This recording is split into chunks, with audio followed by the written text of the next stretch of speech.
The Olympic sprinter who refused her team's orders to go home early is telling us more about her ordeal. She's in Poland after fleeing from her own coaches, but she's still worried about her family in Belarus.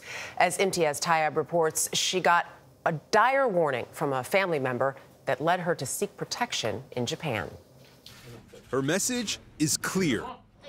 The Belarusian Olympic sprinter Kristina Simonskaya is now on the run from her own government. My grandmother, she called me and she said me, please don't come back to Belarus. And that was the reason why I go to the police. Fearing prison, Simonskaya used Google Translate to show Japanese police at Haneda Airport a plea for help. She is now in Poland on a humanitarian visa.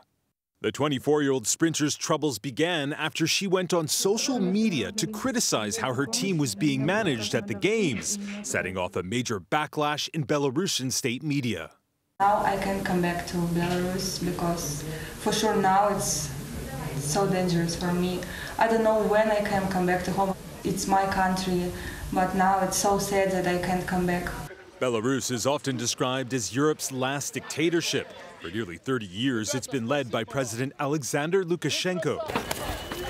He's currently under sanctions following a brutal crackdown on the opposition during disputed elections last year, which triggered mass anti-government protest and has aggressively targeted dissidents, including those outside Belarus's borders.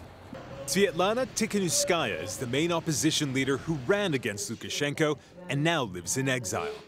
Franek Viagorka is her spokesman. On one hand, this is the sign that this regime doesn't have any boundaries and it's ready to terrorize its citizens all over the world. And on the other hand, it's the sign of fragility and insecurity of the regime.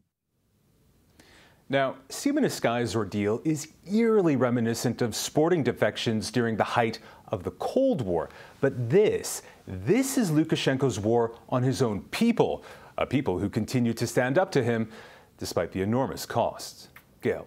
All right, Imtiaz, thank you very much.